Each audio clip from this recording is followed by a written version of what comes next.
तो जिस समय भारत और पाकिस्तान के बीच टेंशन चल रही थी और पूरी तरीके से युद्ध की स्थितियां बन चुकी थीं,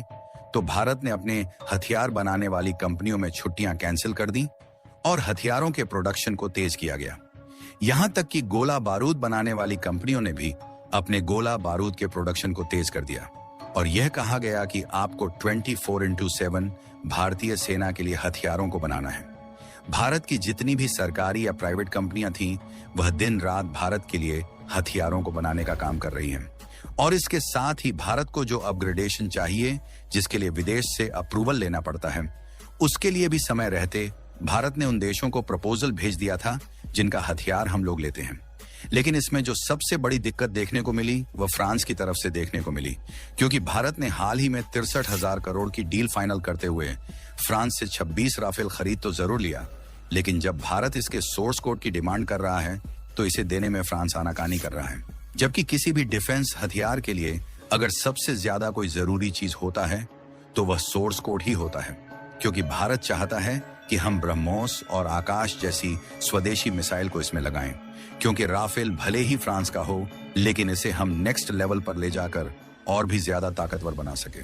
तो चलिए, इसका एग्जैक्टली क्या रीजन है और फ्रांस इसे भारत को देने में आनाकानी क्यों कर रहा है, ये पूरी जानकारी इस वीडियो में आसान शब्दों में समझते हैं। लेकिन आगे बढ़ने से पहले इस वीडियो को एक लाइक करके चैनल को सब्सक्राइब जरूर कर लीजिए, क्योंकि ये आपके लिए तो 1 सेकंड का काम है, लेकिन इससे हमारी काफी बड़ी मदद होती है। दरअसल देखा जाए तो भारतीय वायुसेना के पास इस समय 36 राफेल फाइटर जेट हैं, जिसे हमने फ्रांस की राफेल बनाने वाली जानी मानी कंपनी डसॉल्ट एविएशन से साल 2016 में ऑर्डर देकर बनवाया था।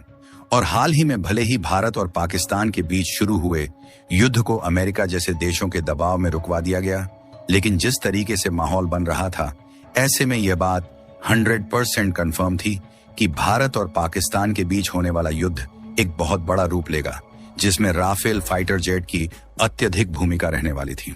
और यह बात भारत को आज से नहीं बल्कि बहुत पहले से ही मालूम था कि जो राफेल हमारे पास है वह बहुत अच्छी भूमिका युद्ध में निभा सकते हैं। और क्योंकि भारत के पास 42 एक्टिव स्क्वाड्रन चाहिए, लेकिन अभी केवल 32 ही स्क्वाड्रन भारत के पास एक्टिव है, जिसमें फाइटर जेट मौजूद हैं। और क्योंकि भारत अपनी कूटनीति को इस्तेमाल करने के मामले में पीछे नहीं हटता, इसलिए भारत ने भी दिमाग लगाया और सोचा कि क्यों ना हम 32 स्क्वाड्रन को ही 42 स्क्वाड्रन से ज्यादा ताकतवर बना दें।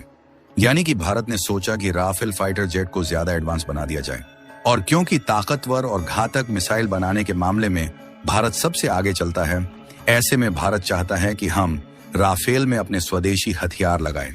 जैसे कि अस्त्र मिसाइल और रुद्र मिसाइल। क्योंकि अस्त्र एक बहुत ही advance air to air missile है, जो 100 किलोमीटर से अधिक रेंज की दूरी पर सटीक निशाना लगाने के लिए जानी जाती है। वहीं रुद्र मिसाइल भी दुश्मन के रडार को तबाह करने के लिए जानी जाती है, क्योंकि इसको दुश्मन का रडार भी नहीं पकड़ पाता और यह अपने टारगेट जगह पर सीधा हमला कर देती है। फिलहाल समस्या यह है कि ऐसा करने के लिए भारत को राफेल का सोर्स कोड चाहिए, तभी हम राफेल के सॉफ्टवेयर में कस्टमाइजेशन करके खुद का हथियार फिट कर सकते हैं।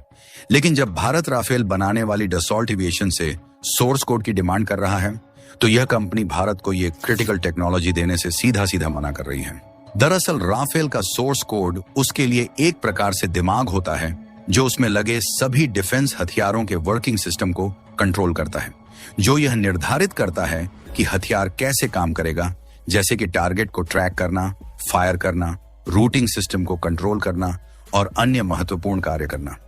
लेकिन फ्रांस की डसॉल्ट एविएशन भारत को यह सोर्स कोड देने से सीधा सीधा मना कर रही है, तो इसका मतलब यह है कि भारत इसमें अपने हिसाब से अपने यहां बनाए गए स्वदेशी हथियारों को नहीं लगा पाएगा।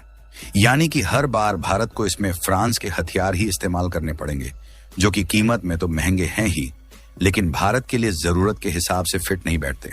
अगर आप कारण जानेंगे कि फ्रांस भारत को क्यों नहीं दे रहा है, तो एक पल के लिए आप भी सोचने पर मजबूर हो जाएंगे कि फ्रांस इतनी बड़ी सोच लेकर आगे बढ़ रहा है। तो देखिए, यहाँ राफेल बनाने वाली फ्रांसीसी कंपनी का कहना है कि उसने सालों की मेहनत के बाद सोर्स कोड तैयार किया है। इसके रिसर्च एंड डेवलपमेंट में कंपनी ने पानी की तरह पैसे बहाए हैं और फिर radar, flight control system, electronic warfare के लिए एल्गोरिथम बनाया गया है। यानी कि इस तरीके से भारत के सामने इन बातों को उनके द्वारा रखने का मतलब ये है, ये अपना सोर्स कोड भारत को देना तो जरूर चाहते हैं, लेकिन इसके लिए बहुत बड़ा पैसा भी चाहते हैं। लेकिन हैरानी की बात यह है कि केवल यही एक रीजन नहीं है जिसके लिए फ्रांस भारत को सोर्स कोड देने में आनाकानी कर रहा है, बल्कि इसका मेन रीजन ये है कि फिलहाल के समय डसॉल्ट एविएशन की ही एक सहयोगी कंपनी है MBDA, जो कि मिका मिसाइल बनाती है। इसी मिसाइल का उपयोग राफेल में किया जाता है। ऐसे में यह न सिर्फ एक बार राफेल बेचकर कमाई करते हैं, बल्कि जिस देश के पास राफेल है उसे जब भी जरूरत होती है तो उन्हें फ्रांस यही महंगी मिसाइल बेचकर कमाई करते रहता है। लेकिन इनको डर है कि अगर ये भारत को सोर्स कोड दे देंगे तो भारत तो अपने राफेल में अस्त्र और बाकी के स्वदेशी मिसाइल को लगाएगा ही, साथ ही फ्रांस ने अपने राफेल को मिस्र, इंडोनेशिया, UAE और कतर जैसे देशों में बेचा है, जिसके कारण ये देश भी फ्रांसीसी कंपनी से ही मिसाइल खरीदते हैं और इस तरीके से फ्रांस की मोटी मोटी कमाई होती है। लेकिन जब भारत को यह सोर्स कोड देंगे तो बाकी के देश भी इसी सोर्स कोड की डिमांड करेंगे और इन्हें पैसा लेने के बाद सोर्स कोड देना पड़ेगा। और अगर फ्रांस की कंपनी ऐसा करती है तो कतर, UAE और इंडोनेशिया जैसे देश भी नाम मात्र के लिए फ्रांस की मिसाइल को इस्तेमाल के लिए अपने पास रखेंगे,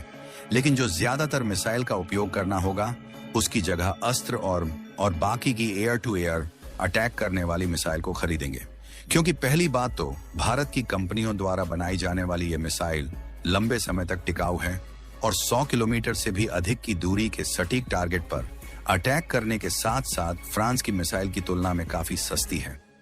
यही कारण है कि डसॉल्ट एविएशन को अपना बहुत बड़ा नुकसान होने का खतरा है, इसीलिए यह भारत को सोर्स कोड देना नहीं चाहते। लेकिन जब बात की जाए कि भारत को सोर्स कोड लेना इतना ज्यादा ही जरूरी क्यों पड़ गया है, तो इसके लिए आपको बता दें कि भारत की कोशिश है कि हम आत्मनिर्भर की राह पर ही आगे बढ़े और हम राफेल को खुद के देश में बने हुए हथियारों से ही ताकतवर बनाएं, ना कि किसी तीसरे देश के हथियार से। और अगर भारत के राफेल में अस्त्र और रुद्र जैसी मिसाइल लगती है तो न सिर्फ हमारी लागत कम लगेगी, बल्कि मेंटेनेंस आसान होने के साथ साथ सभी प्लेटफॉर्म एक दूसरे के लिए बेहद ही कंफर्टेबल होंगे और सभी डिफेंस हथियारों को एक दूसरे से कनेक्ट रखने में आसानी होगी।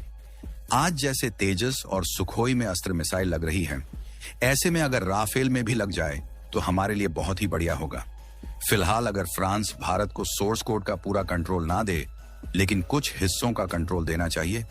लेकिन हमें तो यहां भी बड़ा मुश्किल लग रहा है, क्योंकि फ्रांस को डर है कि अगर उसका सोर्स कोड लीक हो गया तो राफेल की कॉपी तक बनाई जा सकती है। इसलिए सीधी सी बात है कि फ्रांस अपना नुकसान कभी नहीं सहेगा। इसीलिए फ्रांस ने सोर्स कोड देने से जरूर मना कर दिया,